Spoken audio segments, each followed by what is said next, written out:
Creepypasta Hrvatska. Danas ćemo se pozabaviti sa Cthulhu. Puno ljudi još nikad nije čuo za to, pa sam odlučio malo objasniti odakle dolazi i o čemu je zapravo riječ. Davne 1928. H.P. Lovecraft je napisao kratku priču zvanu The Call of Cthulhu. Predstavio nam je prahistorični kozmički entitet zvan Cthulhu. To je stvorenje bilo spoj čovjeka, hobotnice i zmaja. Ako će vam imena koja ćete čuti biti čudna, to je zato jer ta imena nisu namijenjena ljudskom jeziku. Dakle, da nastavimo. Postoji jedan kult koji se moli tome starom i svemogućem demonu, koji se navodno godinama nalazi u potonulom gradu zvanom R'lyeh u hibernaciji. Postojao je davno prije ljudskog roda i borio se sa drugim prahistoričnim bogovima. Strah je navodno emocija koja postoji samo zato jer ljudi iznutra imaju osjećaj da bi se Cthulhu mogao vratiti.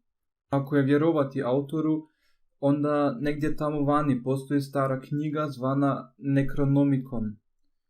Ta je knjiga u stanju prizvati historična bića i u njoj su objašnjena sva bića koja se nalaze u našem kozmosu, uključujući stare bogove kao što je Cthulhu. U zadnje vrijeme sve se više ljudi zainteresiralo za ovaj mit, što je dovelo Cthulhu na sam vrh kulture u više država. Cthulhu je već bio prikazan u više filmova i serija, čak postoji društvena igra s njim, a o internet trollovima neću ni počinjati. Dakle, Cthulhu je čovjek, hobotnica, zmaj stvorenje koje spava u dubini oceana dok ljudi sa strahom očekuju njegov povratak. Pronađeno je već puno kultova u stvarnom životu koji godinama pokušavaju prizvati to stvorenje.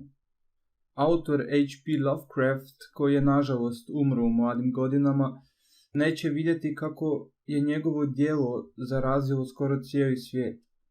Dakle, moje pitanje za vas je sad, želite li da nastavimo s ovim mitom koji ima još puno tema za pričanje poput drugih bogova i demona koji se spominju i ima puno tamnih i mračnih priča u kojima će vam se naježiti cijelo tijelo kad ih čujete.